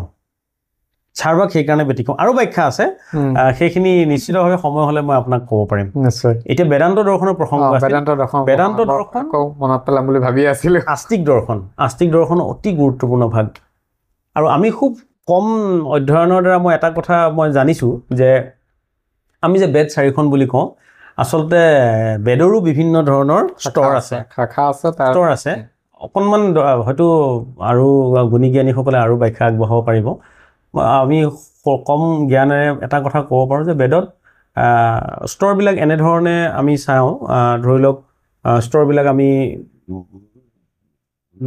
মন্ত্ৰ ব্ৰাহ্মণ আৰণ্যক উপনিষদ এই 4টা স্তৰত আমি বেদৰ পৰম্পৰাটো চাওঁ এতিয়া এই যে মন্ত্ৰবিলাকৰ সংজ্ঞাখিনি বাৰু পিছলৈ আহিম মন্ত্ৰৰ যিটো সমষ্টি মন্ত্ৰবিলাকৰ যিটো সমষ্টি তাক সংহিতা বুলি কোৱা হৈছে আপুনি বেলেগ ব্যাখ্যা থাকিব আপোনাৰ আৰু সেই সংহিতাবিলাকৰ ভাগখিনিকে আমি 4টা ভাগত ভগাইছোঁ যাক আমি ঋগ যজুৰ সাম অথৰ্ব বুলি কোৱা হয় এইটো আমাৰ মানে দাৰ্শনিকৰ এটা চেষ্টা মানে ব্যাখ্যা কৰা অথৰ্ব বেদক কিন্তু আধ্যাত্মিকতাত ইমানটা স্থান দিয়া নহ'ল তাৰ বিশদ আছে মই আপোনাক কৈছোঁ যে দাৰ্শনিক অধ্যয়নত যিখিনি আমি অকণমান কম জ্ঞানেৰে ঢুকি পাইছোঁ তেনেকৈ যদি আমি সংহিতা আমি 4টা ভাগ পালোঁ যিটো আমি বেদৰ ভাগ বুলি কওঁ সংহিতা আচলতে তাৰপিছত ব্ৰাহ্মণ তাৰপিছত আৰণ্যক এই যে কথাবিলাক তাত মানে এনেকুৱা দেখুওৱা হৈছে যে আমি আদিম অৱস্থাৰ পৰা পৃথিৱীৰ ৰহস্য উদ্ঘাটন কৰিবৰ কাৰণে চেষ্টা কৰি বিভিন্ন ধৰণৰ গ্ৰন্থ বা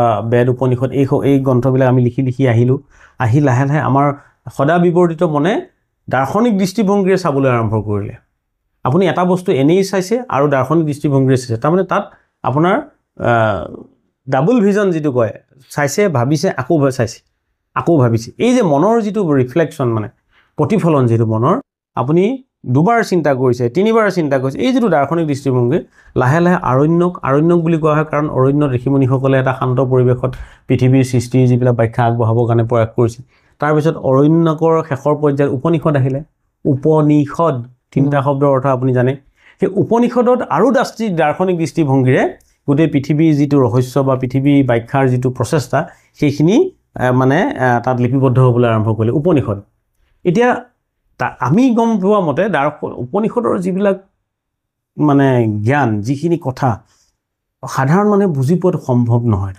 সংস্কৃতত লিখা বা এইখিনিতো ভাষাটো হৈ অত্যন্ত পণ্ডিতজনেহে উপনিষদৰ কথা বুজিবলৈ সম্ভৱ হ'ব সাধাৰণ লোকৰ কাৰণে সম্ভৱ নহয় তেতিয়া এই দাৰ্শনিকসকলে কি ভাবিলে যে উপনিষদ যিহেতু আমি বুজিব নোৱাৰোঁ আৰু অত্যন্ত দাৰ্শনিক দৃষ্টিভংগীৰে লিখা কথা গতিকে উপনিষদৰ কথাবিলাক উপনিষদবিলাকৰ যিখিনি মূল অংশ তাক সামৰি ব্ৰহ্মসূত্ৰ লিখিলে বাদাৰায়ণে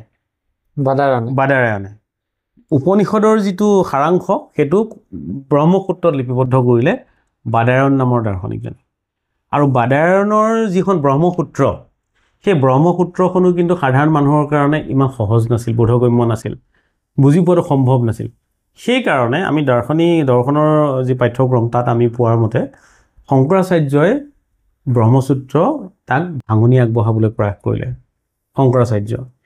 শংকৰাচাৰ্যই যিখন ভাঙনি আগবঢ়ালে তাক ব্ৰহ্মসূত্ৰ ভাষ্য বুলি কোৱা হয় প্ৰথম ভাঙনি আগবঢ়ালে আৰু তাত শংকৰাচাৰ্যই ক'লে মানে মূল কথাটো ক'ব কওকচোন যিটো আমাৰ ব্ৰহ্মচত্যম জগত মিথ্যা যিটো কথা যিটো অদনে ব্যাখ্যা আগবঢ়াইছিল মানে উপনিষদৰ সাৰাংশৰ ব্ৰহ্মসূত্ৰৰ তাত মানে তেওঁ ক'লে যে পৃথিৱীৰ গোটেই বিশ্ব ব্ৰহ্মাণ্ডত এটাই সত্তা আছে যাক পৰম ব্ৰহ্ম বুলি কোৱা হয় আৰু বাকী যিবিলাক সত্তা আমিবোৰ এই যে বিবিধতাবোৰ এইবিলাক বেলেগ একো নহয় কেৱল আমাৰ ভ্ৰম আচলতে আমাৰ স্বাধীন অস্তিত্ব নাই আমাৰ অস্তিত্ব কেৱল তেওঁৰ মাজত তে আমি নিজক কিয় বেলেগ দেখোঁ মই কিয় মই আপুনি কিয় আপুনি শংকৰাচাৰ্যই ক'লে যে এইটো মায়া বা অবিদ্যা এই কাৰণেহে আমি নিজক বেলেগ বুলি ভাবোঁ আচলতে পৃথিৱী গোটেই বিশ্ব ব্ৰহ্মাণ্ডত এটাই সত্তা আছে যিটো পাৰমাৰ্থিক অৰ্থত কৈছে তাৰো কিছুমান লেয়াৰ আছে কিন্তু শংকৰাচাৰ্যৰ মূল কথাটো যদি আমি বুজিব পাৰোঁ, আমি ব্ৰহ্মসূত্ৰম জগত মিথ্যা অৰ্থত বুজিব পাৰোঁ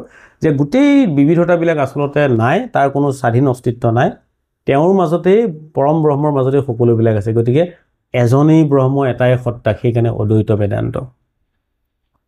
দৰ্শনৰ ছাত্ৰ হিচাপে যিখিনি পাইছোঁ, আপোনাৰ নিজৰ অধ্যয়ন নিশ্চিতভাৱে আছে, আপুনি ক'ব। তাৰপিছত এই যে কথাটো সাধাৰণ মানুহেতো বুজিবলৈ টান পালে যে মই মোৰ অস্তিত্ব কিয় ভ্ৰম বুলি ভাবিম। সাধাৰণ মানুহৰ কাৰণে প্ৰশ্নটো আহি গ'ল। তাৰমানে মই মোৰ ঘৰখন, মোৰ মানুহজনী, মোৰ ঘৰখন মই কিয় নাই বুলি ভাবিম? মইতো অনুভৱ কৰোঁ মই আছোঁ। তেতিয়াহ'লে পৰম ব্ৰহ্মসূত্ৰম জগত মিথ্যা হ'লেতো নহ'ব। সাধাৰণ মানুহে গ্ৰহণ কৰিবলৈ অলপ টান পালে। সেইকাৰণে শংকৰাচাৰ্যৰ ছাত্ৰ ৰামানুজ ভক্তি আন্দোলন, গোটেই ভাৰতৰ ভক্তি প্ৰণেতা ৰামানুজ, তেখেতে ভাবিলে যে তেখেতৰ গুৰুৰ যিটো ইণ্টাৰপ্ৰিটেশ্যন মানে ভাঙনি আৰু অকণমান সহজ কৰি দিব লগা আছে। ৰামানুজে পুনৰ ব্ৰহ্মসূত্ৰৰ ভাঙনি আগবঢ়ালে। তেওঁখনো ব্ৰহ্মসূত্ৰ ভাষ্যই তেওঁ পুনৰ ভাঙনি আগবঢ়াবলৈ প্ৰয়াস কৰিলে। আৰু সেই ভাঙনিত ৰামানুজাচাৰ্যই এই ধৰণে আগবঢ়ালে যে ব্ৰহ্মণ সৰ্বোচ্চ হয়, কিন্তু ব্ৰহ্মণৰ দুটা অংশ আছে, চিত আৰু অচিত। সেই চিতৰ পৰা আমাৰ যিটো আত্মা বা আমি যিটো বুজোঁ, জীৱাত্মাই হওক বা আত্মা, সেই চিতৰ পৰা আত্মাৰ সৃষ্টি হৈছে, জীৱৰ সৃষ্টি হৈছে, আৰু অচিতৰ পৰা জগতৰ সৃষ্টি হৈছে, দেহ যিখিনি জীৱ জগত। ৰামানুজাচাৰ্য তাৰ দ্বাৰা এইটো ক'ব বুজে যে ব্ৰহ্ম সৰ্বোচ্চ হয়, কিন্তু আমি তেওঁৰ অংশ হয়। ক'ৰ পৰা আহিছোঁ? চিত আৰু অচিতৰ পৰা। গতিকে আমি তেওঁৰ লগত জড়িত, আমাৰ অস্তিত্বও ভ্ৰম নহয়, কিন্তু আমি তেওঁৰ সমকক্ষ অস্তিত্ব নহয়। ইংলিছত যাক ছাবঅৰ্ডিনেট ৰিয়েলিটি কোৱা হয়। আমি আমাৰ নিজৰ ডিভোশ্যন, ভক্তিৰ মাধ্যমেদি তেওঁৰ স্তৰলৈ আমি উন্নীত হ'ব পাৰোঁ, তেওঁৰ মাজত আমি লীন হ'ব পাৰোঁ। কিন্তু ব্যৱহাৰিক জগতখন তেওঁৰ দ্বাৰা সৃষ্ট চিত আৰু অচিতৰ দ্বাৰা ব্যৱহাৰিক জগতখন আছে। গতিকে যিহেতু এই চিত আৰু অচিতৰ দ্বাৰা ব্যৱহাৰিক জগতখনৰ কথা ৰামানুজাচাৰ্যই ক'লে, সেইকাৰণে আমি ধাৰ্মিকভাৱে যিটো আমাৰ প্ৰক্ৰিয়া আমাৰ মাজত চলে যে ভগৱানক সন্তুষ্ট কৰিব লাগে, আমি ভগৱানক উপাসনা কৰিব লাগে, আমিবিলাক ডিভোটি, আমি মানে আমাৰ এজন আছে, এই কথাটো আচলতে ৰামানুজাচাৰ্যৰ যিটো ভাঙনি সাধাৰণ মানুহে বুজিবলৈ সুবিধা হ'ল। যিটো বিশিষ্ট দ্বৈত তেওঁ বৰ্ণনা কৰিলে, সাধাৰণ মানুহে বুজিব সুবিধা হ'ল, কাৰণ তেওঁ ভাঙনিত সাধাৰণ মানুহ আছে। তেওঁলোকে ভগৱানক সৰ্বোচ্চ সত্তাই যে পূজা অৰ্চনা কৰিব, ভগৱানৰ সৃষ্টি, আমি জানোৱেই ভগৱান যিটো আমি পৰম্পৰাগতভাৱে যে ভগৱান সৃষ্টিকৰ্তা। ৰামানুজৰ বিশিষ্ট দ্বৈতত কিন্তু সেই কথাটো মানুহৰ কাৰণে সহজ হৈ গ'ল মানে বুজিবলৈ। গতিকে বেদান্তত প্ৰধানকৈ আমি যিটো পাঠ্যক্ৰমতে হওক বা আমি দৰ্শনৰ ছাত্ৰ হিচাপে পঢ়োঁ, শংকৰাচাৰ্য বেদান্ত আৰু ৰামানুজাচাৰ্য বেদান্ত আমি প্ৰধানকৈ আমি পঢ়িবলৈ চেষ্টা কৰোঁ, বা পাঠ্যক্ৰমতো সেই ধৰণে আহে। এই দুইটা বস্তু কিন্তু নৱ বৈষ্ণৱৰ পৰম্পৰাটোৰ অলপ মিল আছে। হয়, যেনেকৈ শংকৰদেৱ আৰু মাধৱদেৱৰ, মাধৱদেৱে আৰু বেছি সৰল কৰি মানুহক বোলে, আৰু দুইটাই চাওকচোন একলগ কৰে, একগোট কৰাৰ মানসিকতা চাওক। শংকৰদেৱ, মই এই ক্ষেত্ৰত শংকৰদেৱৰ যিটো বিচক্ষণতা সেইটো মই এইটো মানি যাওঁ, কাৰণ সেইখিনি সময়ত শংকৰদেৱে যেতিয়া আপুনি জানে মোতকৈ তীৰ্থ ভ্ৰমণ কৰি গোটেই চাওক বৈষ্ণৱ ধৰ্মক নৱ বৈষ্ণৱ ৰূপত ইয়াত প্ৰতিষ্ঠা কৰিছে, আৰু তাৰ কথাটো সংশোধন কৰিছে, আৰু তাৰ যিটো ফিলচফি বুলি যিটো কওঁ, তাৰ যিটো মহৎ উদ্দেশ্য যে আমি ধৰ্মীয় কথাবিলাক আমাৰ হ'বই, কিন্তু কথাটো হ'ল আমাৰ যিটো আধ্যাত্মিকতা মানৱ সম্পদ, যিটো আমি আধ্যাত্মিকতা, যে আমি এক, সেই বৈষ্ণৱ ধৰ্মৰ যিটো একতাৰ দোলে বান্ধাৰ যিটো প্ৰয়াস, সেইটো ব্যৱহাৰিক জীৱনত ইমান সহজভাৱে মানুহৰ মাজলৈ আগবঢ়াই দিলে। এইখিনিতে মোৰ এটা ব্যক্তিগত অভিমতহে, যিখিনি বিশেষকৈ অসমত দুই এজন শ্ৰোতাই হয়তো চাগে মোক কুৱেশ্যন মাৰ্ক কৰিব পাৰে এতিয়া, যে শংকৰদেৱ আৰু মাধৱদেৱৰ যিটো আদৰ্শ অনুপ্ৰাণিত, তেওঁলোকৰ হয়তো মই এই বুলি নাই কোৱা যে তেওঁলোক অল্পজ্ঞানী বুলি, কিন্তু কিছু সংখ্যকে শংকৰদেৱ আৰু মাধৱদেৱৰ দৰ্শনটোক বৰ হাড়ে হিমজুৱে মানে, কিন্তু সমপৰ্যায়ত শংকৰাচাৰ্য ৰামানুজাচাৰ্য কিন্তু সেই সন্মানটো নিদিয়ে।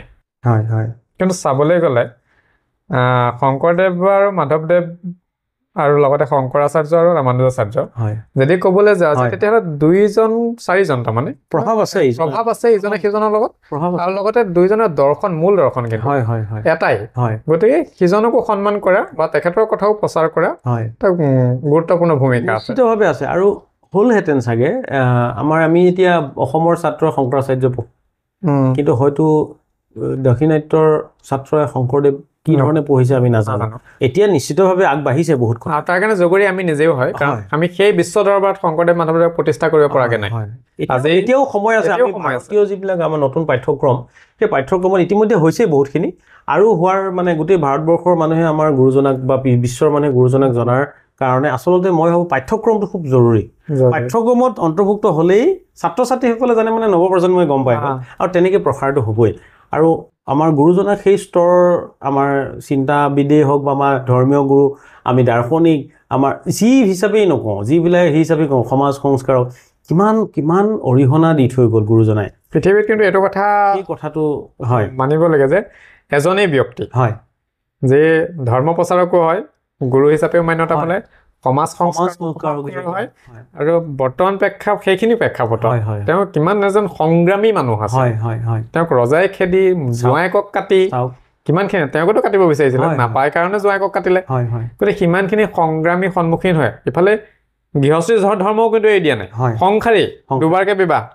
কৰ্মও দেখুৱাই গৈছে ইমানখিনি গোটেই আমাৰ যিটো ব্ৰহ্মচৰ্য গোটেই বৰ্ণাশ্ৰম ধৰ্ম যিটো কথা ক'লো গোটেইখিনি ব্ৰহ্মচৰ্য দেখালে 4 আশ্ৰম গাহস্থ বানপ্ৰস্থ সন্ন্যাস গতিকে এইখিনি আমি গুৰুজনাক আমি আন্তঃৰাষ্ট্ৰীয় পৰ্যায়লৈ নিবই লাগিব আমাৰ দায়িত্ব আছে আমাৰ চৰকাৰেও সেইখিনি ব্যৱস্থা লৈ আছে বা আমাৰ নতুন উঠি অহা প্ৰজন্ম এইখিনি কৰিব লাগিব আমি হয় ঠিক আছে আৰু যিহেতুকে আপুনি বিশেষকৈ ইউনিভাৰ্চিটি পৰ্যায়ত আছে গতিকে আপুনি তাত নিশ্চয় অংশগ্ৰহণ কৰিব বুলিও এটা আশা প্ৰকাশ কৰোঁ গতিকে আপোনালোকে যেতিয়া সেইটো ষ্টেপ ল'ব এতিয়া যেনেকৈ আমাৰ নগাঁও ইউনিভাৰ্চিটি হ'ল এতিয়া নগাঁও ইউনিভাৰ্চিটিত যদি আপুনি পাঠ্যক্ৰমত বিশেষভাৱে জড়িত কৰায় তেতিয়াহ'লে নিশ্চয় ঊৰ্ধ্বতম কৰ্তৃপক্ষ থাকিব সেই ধৰণে আমাৰ নীতি নিৰ্ধাৰণ হ'ব আৰু ঊৰ্ধ্বতম কৰ্তৃপক্ষই নিশ্চিতভাৱে আমাৰ উপাচাৰ্য মহোদয়ো আছে বা আমাৰ যিখিনি ঊৰ্ধ্বতম কৰ্তৃপক্ষৰ ব্যৱস্থা চেষ্টা থাকিব আমি যিহেতু নগাঁৱৰ ইউনিভাৰ্চিটি গুৰুজনা আমাৰ নগাঁৱৰে নিশ্চিতভাৱে আমাৰ কৰ্তৃপক্ষই নিশ্চিতভাৱে সুন্দৰ পদক্ষেপ ল'ব আমি আশাবাদী যি অনুষ্ঠানটোৰ এটা যিহেতুকে আনুষ্ঠানিকতা আছে সেইটো কাৰণেহে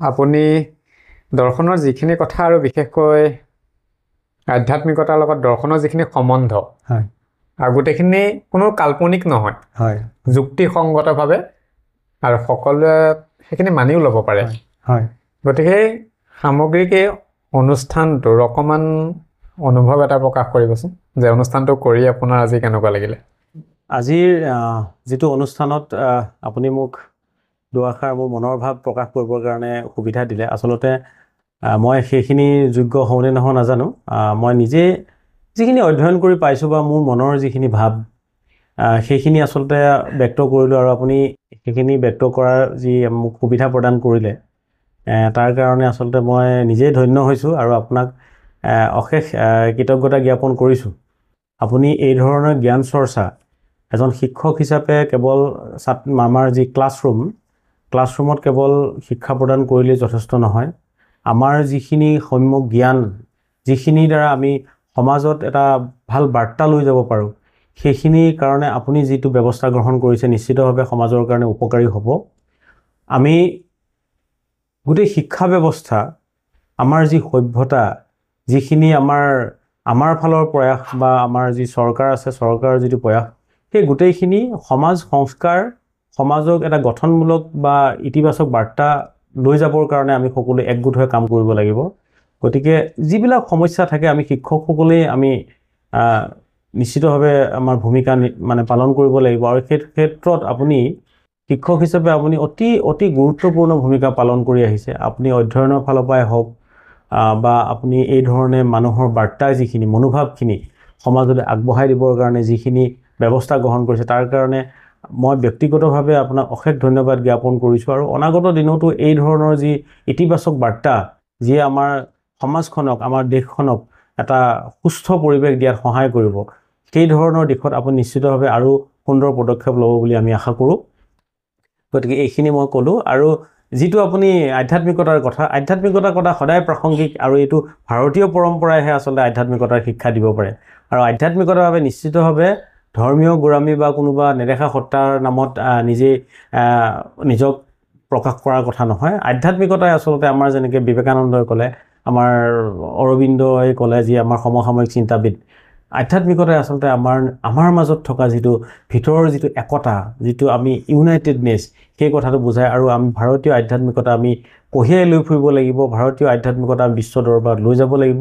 তেতিয়াহে গোটেই পৃথিৱীখন এখন গাঁও হ'ব, য'ত আমি ভাতৃত্ববোধেৰে জীয়াই থাকিব পাৰিম। গতিকে এই ক্ষেত্ৰত আপুনি নিশ্চিতভাৱে আৰু আগন্তুক দিনত সুন্দৰ পদক্ষেপ ল'ব বুলি মই আশা কৰিছোঁ। ধন্যবাদ। আমি সাক্ষাৎকাৰ অনুষ্ঠান ভাগৰ অন্তিম চৰণত উপবিষ্ট হৈছোঁ। প্ৰকাশ কৰিছোঁৱে যে এই অনুষ্ঠান ভাগ 2টা খণ্ডত প্ৰকাশ হৈছে। প্ৰথম খণ্ড সাক্ষাৎকাৰ নম্বৰ 24ত, এতিয়া সাক্ষাৎকাৰ নম্বৰ 25 আপোনালোকে দৰ্শন কৰি আছে। আমি আৰু অজস্ৰখিনি কথা আছিলে, কিন্তু দেই মোৰ কথা শেষ নহয়। গতিকে যি হওক, আমি যিখিনি আলোচনা কৰিলোঁ সেই আলোচনাখিনি সুধীমণ্ডলীলৈ শ্ৰদ্ধা সহকাৰে সমৰ্পণ কৰিছোঁ। আৰু পৰৱৰ্তী সময়ত আমি তেখেতৰ সৈতে বহিম বাৰু দেই। গতিকে আজিলৈ বিদায় লৈছোঁ। আৰু তেখেতৰ আলোচনাখিনিৰ পৰা বা আমাৰ এই অনুষ্ঠান ভাগৰ পৰা আপোনালোকে কি পাইছে নাপাইছে আমাক কমেণ্টৰ মাধ্যমেৰে জনাব। লগতে আপোনালোকৰ যদি কিবা দৰ্শন বিষয়ত, আধ্যাত্মিকতা বা ধৰ্মৰ সম্পৰ্কত কিবা প্ৰশ্ন থাকে, তেন্তেহ'লে আমাক কমেণ্টৰ মাধ্যমেৰে জনাব পাৰিব। আৰু লগতে আমাক হোৱাটছএপতো জনাব পাৰিব। আৰু এটা নিবেদন যে অসমৰ এনে অজস্ৰখিনি পণ্ডিত শ্ৰেণীৰ লোক আছে, যিসকলক আমি চিনি নাপাওঁ হয়তো। যিসকল লোক কেৱল মাত্ৰ সামাজিক মাধ্যমত বা বিভিন্ন অনুষ্ঠানত চৰ্চাত আছে, তেওঁলোকক আমি সকলোৱে জানো, কিন্তু কিছু সংখ্যকক আমি একেবাৰে নাজানো, যিসকল হেৰাই যাব কালৰ বুকুত। গতিকে তেখেতসকলৰ যি পৰিয়ালবৰ্গ আছে, তেওঁলোকলৈ সেইভাগ নিবেদন থাকিল, যদি আমাৰ সৈতে যোগাযোগ কৰে, তেতিয়াহ'লে তেখেতসকলৰ একোটা সাক্ষাৎকাৰ আমি গ্ৰহণ কৰি উপযুক্ত ভাগ প্ৰচাৰৰ ব্যৱস্থা কৰা হ'ব। আৰু লগতে তেখেতসকলৰ যিখিনি পাণ্ডিত্য, তেখেতসকলৰ জ্ঞান গৰ্ভ, যিখিনি আমি শিকিবলগীয়া আছে, সেইখিনি এটা স্মৰণীয় বস্তু হিচাপে থাকি যাব। গতিকে তাৰো ব্যৱস্থা কৰা হৈছে। আৰু ইতিমধ্যে কিছুমান যোগাযোগ হৈছে আমাৰ লগত। গতিকে আমি পৰৱৰ্তী কালত আৰু এটা ব্যৱস্থা কৰিছোঁ। গতিকে আমি এই বাৰ্তাটো সুধী সমাজলৈ শ্ৰদ্ধা সহকাৰে সমৰ্পণ কৰিছোঁ। আজি অনুষ্ঠানৰ ভাগৰ পৰা আমি বিদায় লৈছোঁ। পৰৱৰ্তী কালত আকৌ লগ পাম। আৰু আপোনালোকে এই চিৰি বৰা ইউটিউবৰ চেনেলটোক যেনেকৈ সহায় সহযোগিতা আগবঢ়ালে, তাৰ কাৰণে সকলোৰে ওচৰত নমন, লগতে কৃতজ্ঞতা প্ৰকাশ কৰিছোঁ। আগলৈ এনেকৈ সহযোগিতা পাম বুলি আশা প্ৰকাশ কৰি আজি অনুষ্ঠানৰ পৰা বিদায় লৈছোঁ। কৃষ্ণ কৃষ্ণ শংকৰ গুৰু হৰি ৰাম ৰাম।